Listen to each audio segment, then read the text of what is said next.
போல 26ஆம் தேதி நம்முடைய இனமான காவலர் மருத்துவர் ஐயா அவர்கள் வானத்தில் எரி நட்சத்திரங்கள் இருக்கும், வால் நட்சத்திரங்கள் இருக்கும், நமக்கு தெரிந்த ஒரே நம்பிக்கை நட்சத்திரம் மருத்துவர் ஐயா மட்டும்தான். நேற்று கூட ஒரு கூட்டம் அண்ணன் போகின்ற பொழுது அங்கே வந்து கோஷம் போட்டார்கள், கொடி பிடித்தார்கள், ஆர்ப்பாட்டம் செய்தார்கள். யாருக்கு எதிராக போராடுகிறார்கள்? திமுகவிற்கு எதிராக போராடுகிறார்களா? வன்னியர்களுடைய இடஒதுக்கீட்டுக்காக போராடினார்களா? அல்லது ஜாதிவாரி கணக்கெடுப்பு வேண்டும் என்று போராடினார்களா? இல்லை. அவர்கள் ஏதோ சொல்கிறார்கள், செய்கிறார்கள். என்ன செய்கிறோம் என்று அவர்களுக்கே தெரியவில்லை, எதற்காக செய்கிறோம் என்றும் தெரியவில்லை. ஏதோ சொல்கிறார்கள், செய்கிறார்கள். வந்தார்கள், வேடிக்கை காட்டினார்கள், போனார்கள், அவ்வளவுதான். ஏன் ஐயாவுடைய கூட்டத்தை இவர்கள் தடை செய்ய நினைக்கிறார்கள்? ஏன் ஐயாவுடைய பொதுக்குழு நடக்கக்கூடாது என்று நினைக்கிறார்கள்? யாருக்கு எதிராக யுத்தம் செய்கிறார்கள்? இந்த இனத்திற்காக, இந்த சமூகத்திற்காக தன்னுடைய வாழ்நாளை அர்ப்பணித்த தலைவர். உலகத்திலேயே மகாபாரதத்தில் அர்ஜுனனுக்கு காண்டீபம் சொந்தமில்லை என்று சொல்கின்ற ஒரு கூட்டம் தான் நேற்று நமக்கு எதிராக ஆர்ப்பாட்டம் நடத்தியது. சிலப்பதிகாரம் கண்ணகிக்கு சொந்தமில்லை என்று சொன்ன கூட்டம் தான் நமக்கு எதிராக ஆர்ப்பாட்டம் நடத்தியது. கண்ணகி இல்லாமல் சிலப்பதிகாரம் உண்டா? ஐயா இல்லாமல் பாட்டாளி மக்கள் கட்சி உண்டா? ராமன் இல்லாத ராமாயணம் உண்டா? கிருஷ்ண பரமாத்மா இல்லாத மகாபாரதம் உண்டா? பாட்டாளி மக்கள் கட்சி என்கின்ற மகாபாரதத்தை எழுதியதே மருத்துவர் ஐயா தான். பாட்டாளி மக்கள் கட்சி கொடியை அண்ணன் அருள் அவர்கள் பயன்படுத்தக் கூடாது என்று சொல்வதற்கு யாருக்கும் உரிமை இல்லை.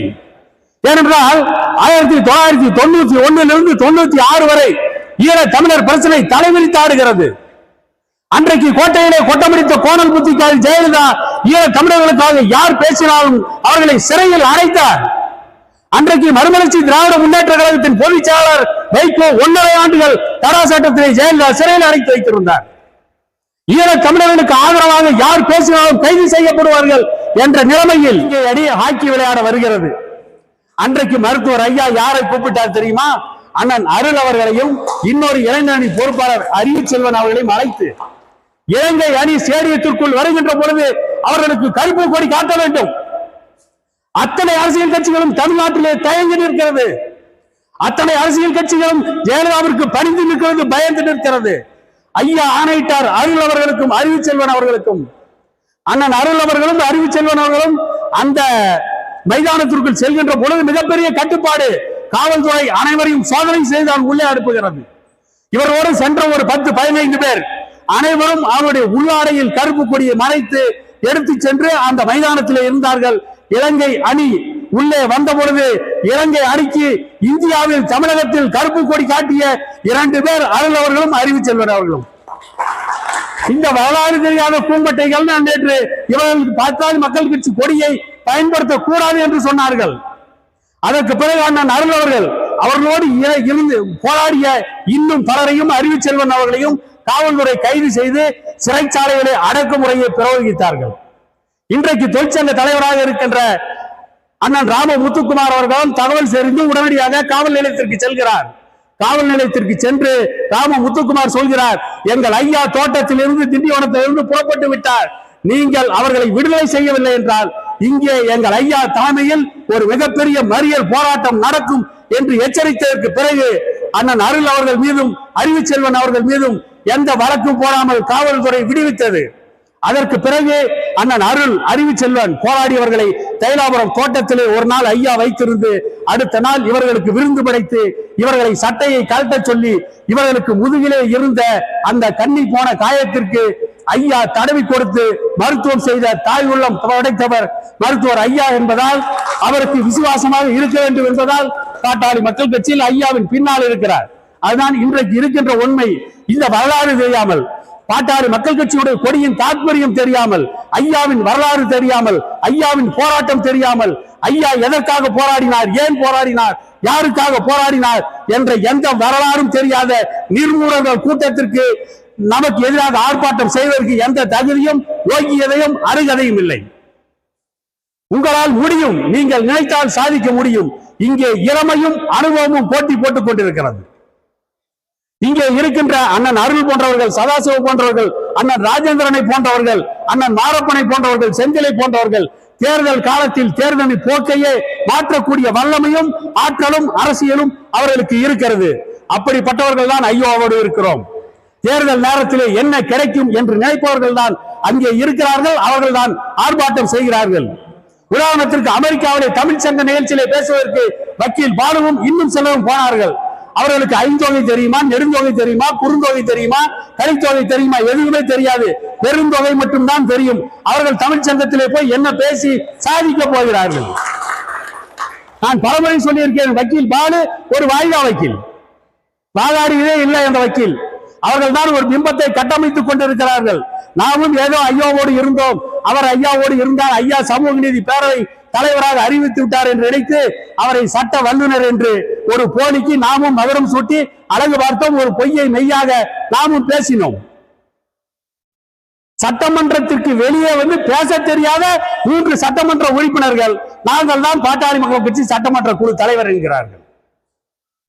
சட்டமன்றத்திலே பிரச்சனை வந்தால் அதிமுகவில் எடப்பாடி பழனிசாமி வெளியே வந்து பத்திரிகையாளர்களை பேட்டி கொடுப்பார்.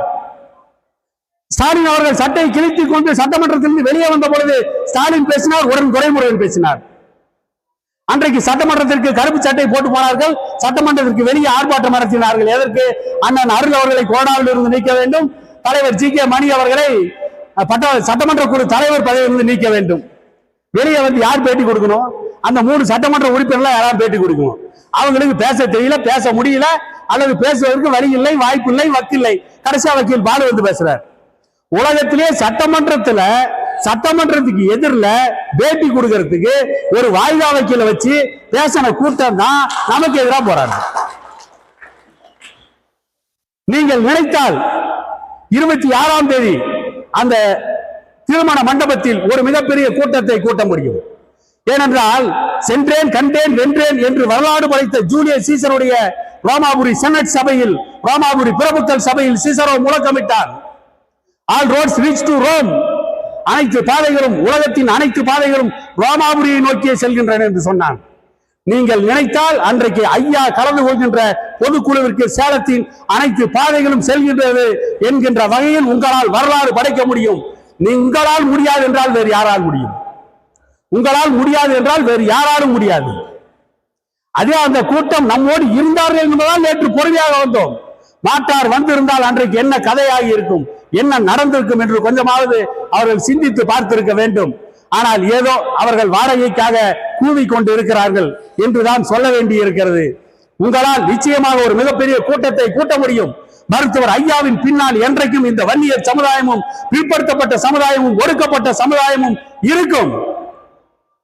இந்திய துணைக்கண்டத்தில் ஒரே ஒரு ஜாதிக்காக போராடி இடஒதுக்கீடு பெற்ற ஒரே தலைவர் நம்முடைய மருத்துவர் ஐயா மட்டும்தான். ஐயாவை தாண்டி இந்திய துணைக்கண்டத்தில் எந்த ஒரு தலைவரும் ஒரு ஜாதிக்காக போராடி இடஒதுக்கீட்டை பெற்றதில்லை.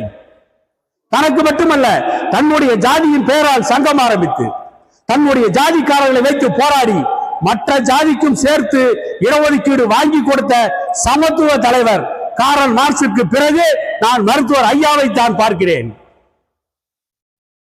நீங்கள் ஒவ்வொருவரும் உங்களால் சாதிக்க முடியும். ஒவ்வொருவரும் 10 பேரை கூட்டிக் கொண்டு வந்தால் கூட அன்றைக்கு அந்த மண்டபத்தில் குறைந்தது 10,000 பேரை திரட்ட முடியும். நீங்கள் சாதிக்க பிறந்தவர்கள், உங்களால் சாதிக்க முடியும்.